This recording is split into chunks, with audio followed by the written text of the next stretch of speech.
Bien, damas y caballeros, continuamos con el análisis del capítulo del empate, en esto que sería la parte 2, partiendo de lo que es crisis y nuevo intento constitucional. Ese sería el subtítulo del cual vamos a avanzar en lo que sería la página 168.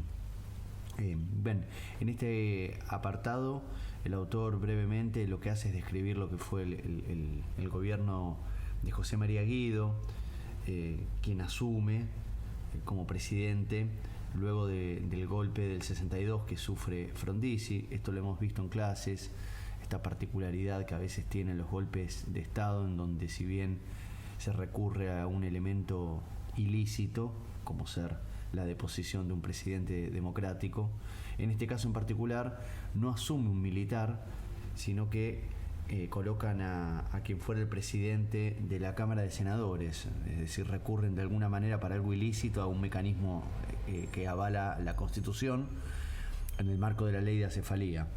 Es poco lo que podemos decir de Guido, porque fue un presidente totalmente tutelado, digamos, y que apenas gobernó unos meses. Su objetivo fue el de llamar elecciones. Entre medio lo que sí vemos es claramente cómo la interna entre particularmente el ejército, recordemos por favor siempre cuando hablamos de Fuerzas Armadas nos referimos a las tres armas: ejército, armada y fuerza aérea, no al ejército, pero en este caso en particular nos comenta cómo hay una clara división dentro del ejército entre azules y colorados. Como hemos dicho ya en la entrega anterior, todo lo que se divide en este periodo está en torno de alguna forma al peronismo, y en este caso en particular también a el rol que el ejército debería tener en este marco de inestabilidad política. Hay un sector, el de los azules, que entiende que las Fuerzas Armadas y el ejército en este caso han ido demasiado lejos en esto de intentar enderezar el rumbo, metiéndose en política y por lo tanto desfigurando un poco la imagen del ejército argentino, que el costo había sido demasiado elevado y por eso entienden que no deberían meterse más en el marco de la política, sí resguardar la institucionalidad en ese sentido, pero no el seguir haciendo intentos de presidir la política de nuestro país. Mientras que el sector de los colorados sostenían todo lo contrario. Era necesario verdaderamente un último intento de gobierno militar, pero esta vez en forma total, donde las Fuerzas Armadas sean las que lleven adelante absolutamente toda la política de la Argentina, e incluso con una idea de que todo el poder recaiga en una persona y que sea un periodo sin ningún tipo de tiempos, un periodo a largo plazo. Atención con esto de la idea de los tiempos, porque en la siguiente entrega ya seguramente mencionaremos a ese término que va a utilizar Juan Carlos Onganía. Y ya que lo menciona Onganía, vale la pena referirnos a él como uno de los militares más salientes de este momento, que está dentro de la esfera de los azules. Prontamente veremos cómo su idea va a ir mutando, pero para 1962 él es uno de los referentes más grandes del sector de los azules. Hay enfrentamientos armados entre ellos dos, cuestiones insólitas que sucede en nuestro país. Se enfrentan en distintos puntos de la provincia de Buenos Aires e incluso de la capital, y finalmente es el sector de los azules quien termina derrotando a los colorados, y por lo tanto digamos que la postura que pretende el ejército respetar es justamente esa, la de un ejército apartado. Dentro de esto, ahora sí, damos inicio a lo que sería el gobierno de Arturo Illia, que es quien finalmente va a asumir en el 63.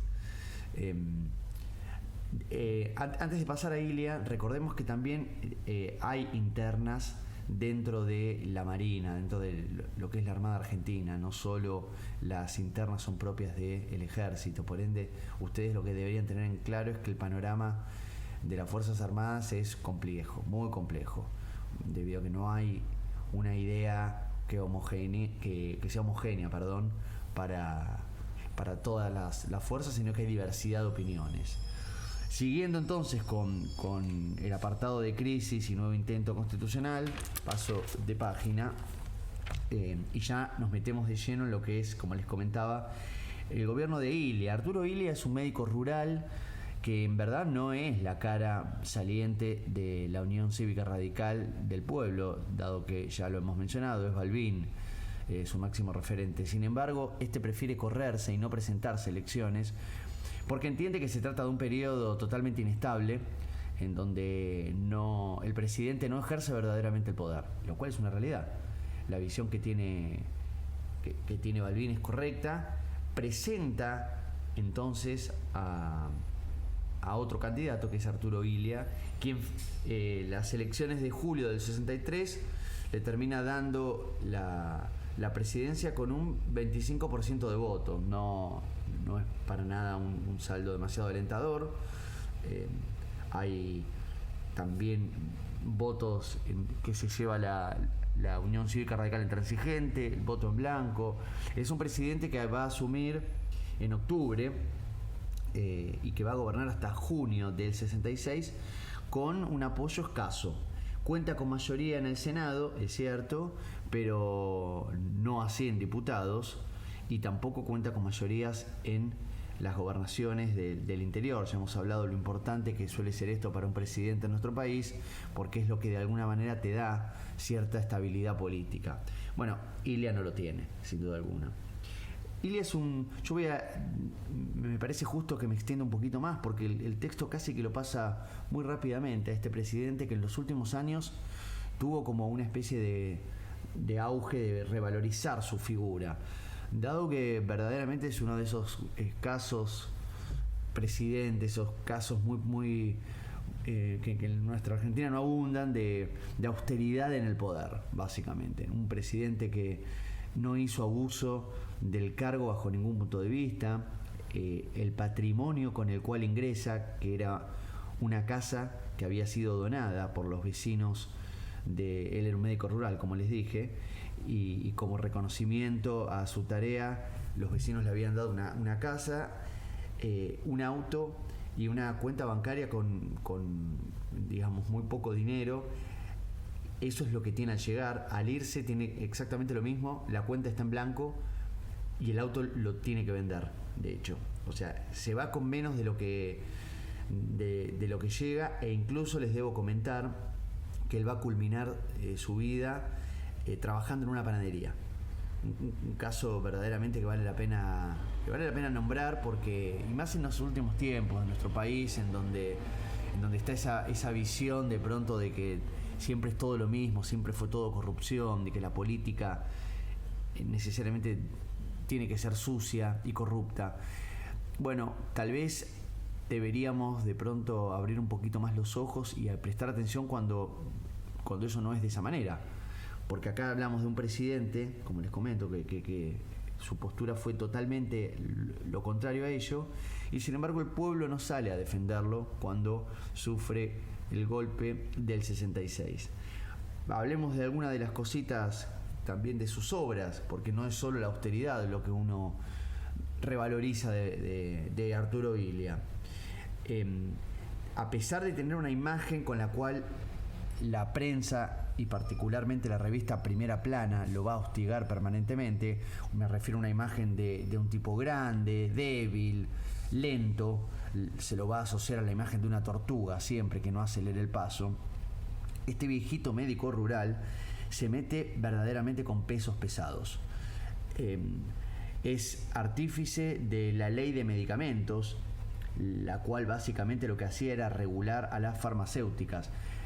Ilia, por ser médico, conoce digamos de cuajo el negociado que hay dentro de las farmacéuticas con los medicamentos, colocándole precios que en verdad no son los correctos, que hay una hay una gran cadena de sobreprecios que no están justificadas en la producción de esos medicamentos. Bueno, ILIA entonces avanza en esta ley que es sancionada, en la cual se genera un férreo control de dichos precios para que verdaderamente los medicamentos salgan lo que tiene que salir. Esto es una ley verdaderamente revolucionaria, pero que claro, toca intereses importantes, como ser el de las farmacéuticas, cuyos apellidos, como Ruemers, por ejemplo, tienen muchísimo peso económico. Ruemers, en el caso de justo nombré una farmacéutica nacional, pero también las hay internacionales, de afuera, extranjeras, que se ven altamente perjudicadas por esta ley. Pero no queda aquí la cosa, va a anular todos los contratos petroleros que había firmado Frondizi, y esto, de vuelta, toca intereses económicos poderosos, como ser el de las petroleras de afuera, de Standard Oil, de Shell. Avanza también, vale la pena mencionar, con un plan nacional de alfabetización. En el gobierno de ILIA, para que ustedes tengan una idea, 1/4 del presupuesto se lo destina a la educación. Nunca en la historia argentina hubo un presidente que destinara tanta partida presupuestaria a la educación. Y el plan nacional que él lleva adelante busca justamente generar nuevos centros, dado que encuentra que hay todavía severas problemáticas en el marco de la Argentina de los años 60, con sectores que son todavía analfabetos. Se había avanzado mucho, yo les dije, en estos años, en esa renovación cultural que más adelante mencionaremos, pero eso apuntaba a sectores que ya venían siendo, que ya tienen una formación previa, sectores altos y medios. Pero él observa que dentro de lo que son los sectores bajos, todavía en la Argentina hay una situación de analfabetos de grandísima escala, que lo saca él por datos de un censo, lógicamente. Siguiendo con el análisis del capítulo, luego ya para la página 172 nos va a comentar también cómo él va a intentar aprovechar lo que es la ley de asociaciones, que ya esto lo había sacado, en verdad, lo había retomado Frondizi, porque en verdad esto es una ley que sale en el peronismo, a través de la cual lo que va a intentar hacer él es intentar controlar a los sindicatos. ILIA entiende que dentro del sindicato ya está claro que hay dirigentes que son más que sindicalistas, como Bandor, y que tienen una visión ya de ocupar cargos políticos. Para eso entonces él pretende recortarles poder. ¿Cómo? Bueno, controlando las elecciones de los mismos sindicatos, por ejemplo, creando sindicatos alternativos. La idea es, bueno, debilitar, que no existan esa burocracia sindical que ya se había generado con peces gordos del sindicalismo, que de alguna manera colocaban muchísimas trabas a los diversos gobiernos que se fueron sucediendo desde el 40 en adelante. Frente a esto, el sindicalismo va a responder con un plan de lucha, huelgas, manifestaciones, paros. Entonces, estas medidas que son que eran tan benéficas para la Argentina, chocan de vuelta contra los intereses de los grandes sectores económicos de poder, con los intereses del sindicalismo. Y esto es lo que comenzará de alguna manera a empezar a socavar el poder político de ILIA. Para el 64, nos comenta, tenemos como gran hecho el denominado operativo Retorno, por el cual finalmente Juan Domingo Perón se va a subir a un avión en Madrid, el cual será desviado en Brasil, no va a llegar a aterrizar. Él sube con un nombre falso, con un pasaporte falso, pero finalmente en el pleno vuelo se enteran. Evidentemente Perón, por más pasaporte falso que presente, es una cara tremendamente reconocida, digamos, y finalmente el avión es desviado y aterriza en Brasil y se lo obliga a retornar. Brasil a esta altura está sufriendo también un marco de quiebre institucional, hay un golpe de Estado. Yo ya les he comentado que América Latina en verdad está en todo este marco de gobiernos que son democracias muy débiles, con permanentes gobiernos militares que los tutelan de alguna manera, y que responde a una organización que proviene de Estados Unidos en pos de frenar el avance del comunismo, básicamente. El operativo Retorno fracasa, Perón debe regresar a Madrid, y esto de alguna manera podríamos pensarlo como un triunfo del peronismo sin Perón. Si bien no está claro que Bandor haya triunfado con esto, lo vamos a ver más adelante pero a priori queda claro que parece que Perón no puede volver. Y si Perón no puede volver, entonces, bueno, alguien tiene que hacerse cargo de lo que Perón no puede, por no lograr establecerse en el país, básicamente. Aquí es donde comienzan entonces a tener cada vez más fuerza esos partidos neoperonistas, del cual la Unión Popular es la que menciona el texto como el partido más saliente, es decir, un nuevo partido que levanta las banderas del peronismo, claro, sin la figura de Juan Domingo Perón, que él ya no puede retornar a la Argentina.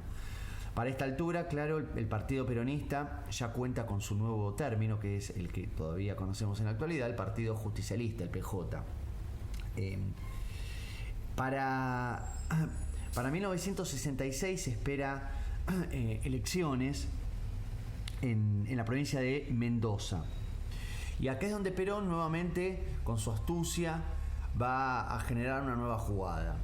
Él entiende, ya está más que claro que Bandor ya se ha transformado en un rival de Perón, porque está ocupando él y su gente distintos puestos políticos. Y de alguna manera la contienda sindical la encuentra perdida totalmente. ¿Qué hace Perón? Envía a fines del 65 a su tercera mujer, María Estela Martínez, más conocida como Isabelita o Isabel, que era el nombre artístico que utilizaba, dado que ella era bailarina. La conoce Perón bueno, hay diversidad de opiniones. En América Central, cuando él está previo a volar a Madrid, formaliza, digamos, su vínculo. Pero se dice que en verdad él ya la conoce a María Estela cuando está aquí. Ella es argentina, y que la comienza a frecuentar luego de la muerte de Eva Duarte, en verdad. Pero bueno, no cambia demasiado esto a la historia. Lo cierto es que la envía como una especie de portavoz, pero claro, estamos hablando ya de la mujer de Perón, tiene un peso muy pero muy importante.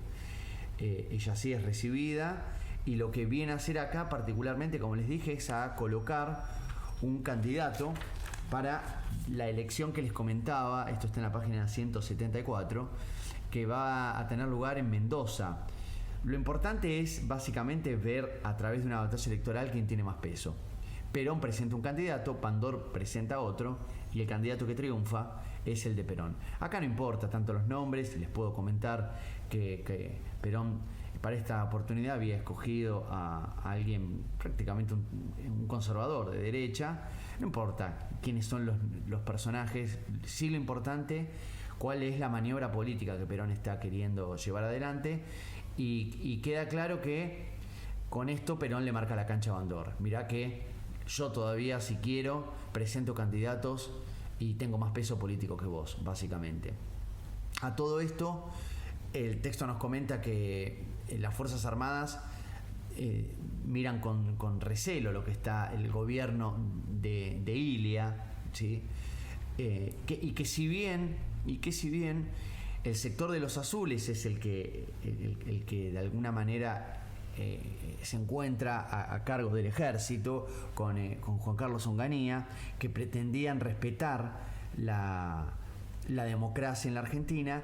Ya nos comenta en el segundo párrafo de la página 174 que muchos militares, entre ellos el mismo Onganía, comienzan a concurrir a lo que sería la Escuela de las Américas en West Point, Estados Unidos, acudiendo a un programa de formación militar conocido como la Doctrina de Seguridad Nacional, en que lo que buscaba era instruir a las diversas fuerzas armadas de América Latina para la lucha contra el comunismo. ¿Por qué? Bueno, porque es un enemigo diferente, es un enemigo ideológico, que no tiene uniforme, que se filtra a través de las ideas, de las universidades, de textos. Entonces, para esto es necesario formar a los militares para saber cómo hacerle frente a este nuevo enemigo.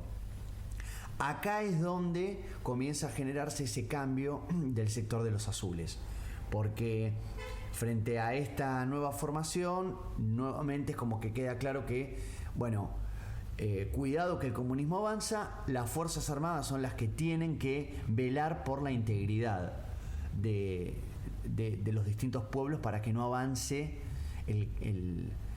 digamos, el cáncer del comunismo. Así es como lo ve Estados Unidos y por supuesto las Fuerzas Armadas de toda América Latina, con una prédica católica al mismo tiempo muy marcada, porque el comunismo siempre es visto como anticatólico, antirreligioso en verdad, y que viene a desviar las costumbres tradicionales de América Latina.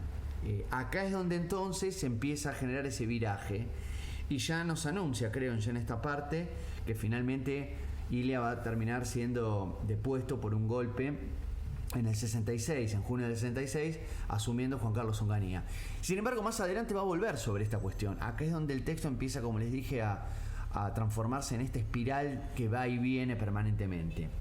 De hecho, el apartado siguiente, la economía entre la modernización y la crisis, vuelve a hacernos un relevamiento sobre los resultados del desarrollismo en la Argentina, el cual, bueno, les pido que ustedes lo encaren la lectura del texto. Yo no voy a volver sobre lo que ya he mencionado en la entrega anterior, digamos, pero todo lo que el desarrollismo había intentado gestar, los sectores que había estimulado económicamente y los resultados finales que están aquí ya solventados en estadísticas y en porcentajes más concretos, ¿sí? Nuevamente menciona a las nuevas industrias, las nuevas ramas, petróleo, acero, celulosa, ¿sí? Pero todo esto yo ya lo había mencionado, claramente. Acá es donde digo que el texto va y viene, ¿sí? Lo sigo mirando, nos habla nuevamente del plan de estabilización, recurrir al Fondo Monetario Internacional, todas cuestiones que yo ya he comentado anteriormente. Creo que con un curso con el que estuve el miércoles pude hacer algunos comentarios de una parte muy interesante para mi gusto, que es las masas de clase media. En este subtítulo, Romero hace un análisis exquisito para mi gusto, en donde evidencia los cambios sociales a partir de la modernización económica, es decir, cómo esa modernización económica, léase desarrollismo, genera al mismo tiempo cambios dentro de la sociedad. Y desglosa cada uno de esos cambios según el sector. Inicialmente arranca con los sectores populares, con los trabajadores, cómo avanza esa inmigración interna hacia las ciudades, pero ahora también desde los países limítrofes, Bolivia, Paraguay, Perú, que se ven de alguna manera seducidos por el crecimiento de las urbes de Argentina. Fenómeno que al día de la fecha persiste y continúa, y que vienen acá particularmente a ocupar el rubro de la construcción, que es el que viene en crecimiento en la Argentina. Para eso es que vienen a la Argentina y continúa el avance de las denominadas villas miseria, particularmente ya no solo en el primer cordón del conurbano bonaerense, sino también en el segundo y en el tercero. Y acá es donde también menciona el cambio de ese sector trabajador que anteriormente tenía digamos, como objetivo la casa propia, y que hoy, en esa década del 60, ya mutó en bienes mucho menores y más inmediatos, como ser el televisor. Y es allí que se empieza a conformar, nos comenta el texto, esa imagen de las casas de chapa con antena de televisión, que forma parte de esa modernización. La tele como elemento popular, digamos, al cual todos pueden acceder, es un claro ejemplo de la modernización económica. Anteriormente la televisión era un símbolo de estatus, solamente los sectores altos podían tenerlo. Bueno, esto ya cambia para la década del 60. Y acá también nos comienza a hablar del consumo masivo como dije, ¿no? Que ya no es solo para un sector pequeño, sino que se trata de un consumo que abarca también a la clase media y a los sectores populares. Y más adelante, dentro de este mismo apartado, ¿no? Menciona la idea del jean, por ejemplo, como una prenda que pasa a ser una prenda genérica, tanto para la clase alta como para la clase media e incluso para la clase baja. Y que entonces, como todas las clases se están vistiendo más o menos parecido, hay una necesidad de marcar esa distinción desde otro lugar, las marcas. Y empieza desde el marketing, de alguna forma, a surgir lo que las marcas que te hacen a vos estar, el término que usa es in y out, que tiene una vigencia espectacular para nuestro presente, porque sigue siendo de esa manera. No es lo mismo tener un jean de La Salada que tener un jean Levi's. Eso genera, si bien la prenda es idéntica o muy parecida por lo menos, por más que uno pueda detenerse en que no, la confección del de Levi's es superior, en realidad estamos hablando de prendas muy parecidas. Sin embargo, la fuerza de una marca, por la cual además pagué de pronto el doble. Y ese pagar el doble no se refleja tanto en lo bueno del producto, sino en decir, yo pertenezco a este sector, no al otro. Como digo, es un análisis muy pero muy bueno, dado que persiste todavía en nuestro presente.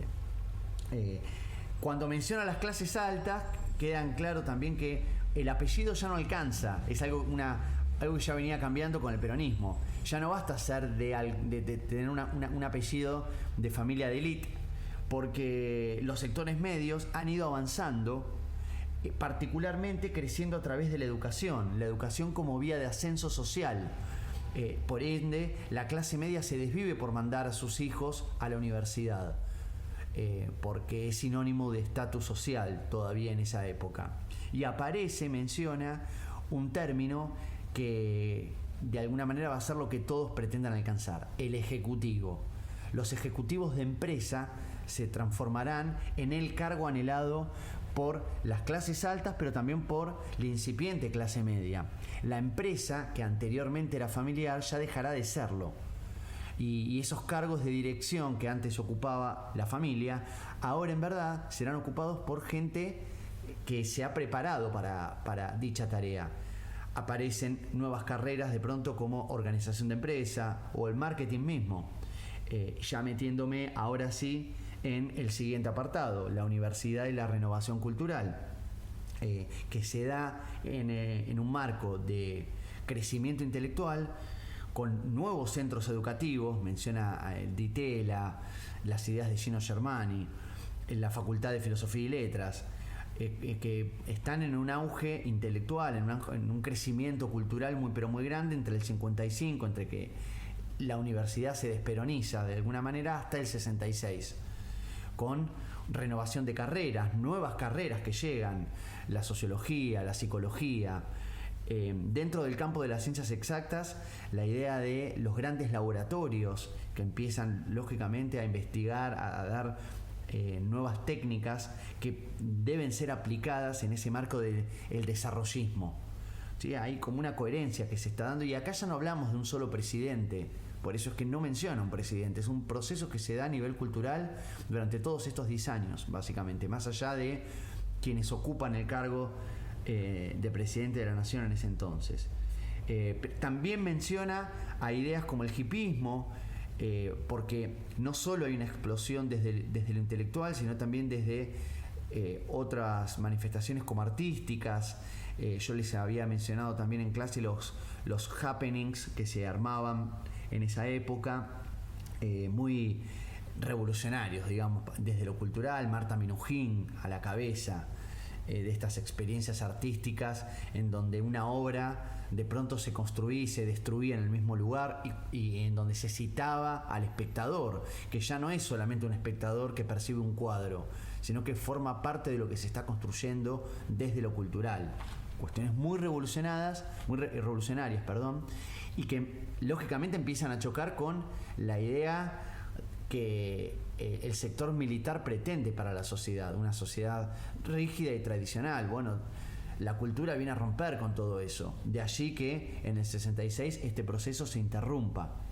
El texto no lo menciona, pero acá también tenemos el auge de la música rock, muy ligado también al hipismo. No solo se está dando en la Argentina, todo esto se está dando en lo que es Estados Unidos, en Europa. En el caso de nuestro país van a aparecer los primeros referentes de nuestro rock nacional, como Sermanal, Almendra y Los Gatos, que también forman parte de esta renovación, en donde la juventud empieza a opinar, empieza a tener ideas políticas.